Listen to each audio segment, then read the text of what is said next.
রেস্টুরেন্টে কিভাবে আমাদের বোকা বানায় দেখুন। তারা গরম তেলের মধ্যে রুটি ভেজে এমন একটি রেসিপি তৈরি করে যা খেতে আমাদের অনেক টাকা ব্যয় করতে হয়, অথচ বাসায় যা বানাতে আপনার কোনো টাকাই খরচ হবে না, শুধু রুটি থাকলে যথেষ্ট। তবে আপনাকে যে কাজটি করতে হবে তা হলো রুটিগুলোকে মুড়িয়ে নিয়ে কাঁচি দিয়ে কেটে নিতে হবে। এখানে আপনি ছোট ছোট পিস করে কেটে নিবেন, খুব বেশি ছোট না আবার খুব বেশি মোটা করেও কাটবেন না, মিডিয়াম করে কেটে নিয়ে সেটাকে ভালোভাবে ভেজে নিতে হবে।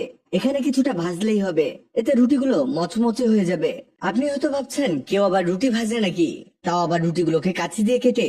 জি বন্ধুরা, এমন অনেক কিছুই করা হয় বড় বড় রেস্টুরেন্ট গুলোতে। এখানে আমাদের একটু সময় নিয়ে হলেও ভেজে নিতে হবে। ভাজার সময় আপনাকে একটা জিনিস খেয়াল রাখতে হবে, আর তা হলো এগুলো উল্টে পাল্টে দিতে হবে। আমাদের ভাজা প্রায় শেষের দিকে। এবার এরকম একটি চামচ দিয়ে এটাকে তুলতে হবে, যাতে এর থেকে এক্সট্রা তেলগুলো পড়ে যায়। ওকে, এবার একটি স্টিলের প্লেট নিন। আরো লাগবে ফয়েল পেপার। এটাতে ফয়েল পেপার পেঁচিয়ে নিতে হবে।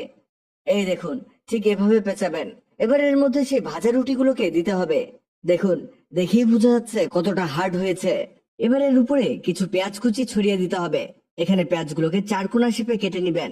আরো দিতে হবে কিছু টমেটো কুচি, এগুলোকেও চারকোনা শেপে কাটবেন। এর উপরে দিয়ে দিবেন গাজর। গাজরগুলোকে ছোট ছোট চিকন পিস পিস করে কেটে নিবেন।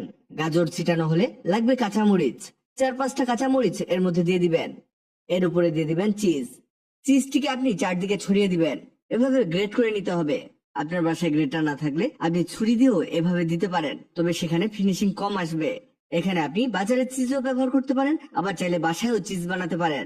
এই চিজ বানানোর ভিডিও আমাদের পেজে পেয়ে যাবেন।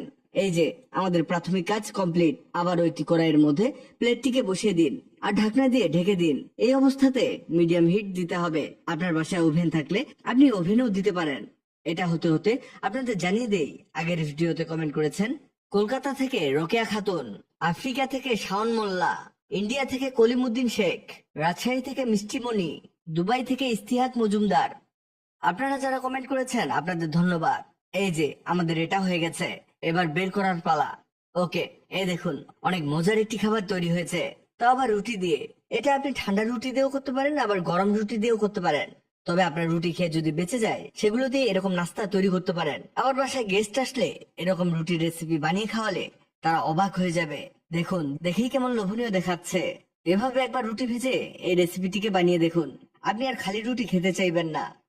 ভিডিওটি অনেকের উপকারে আসতে পারে, তাই ভিডিওটিকে শেয়ার করুন। আপনি পৃথিবীর কোন জায়গা থেকে ভিডিওটি দেখছেন কমেন্ট করুন, যাতে পরবর্তী ভিডিওতে আপনাকে ধন্যবাদ জানাতে পারি। ভিডিওটি ভালো লাগলে লাভ ইউ একদিন, খারাপ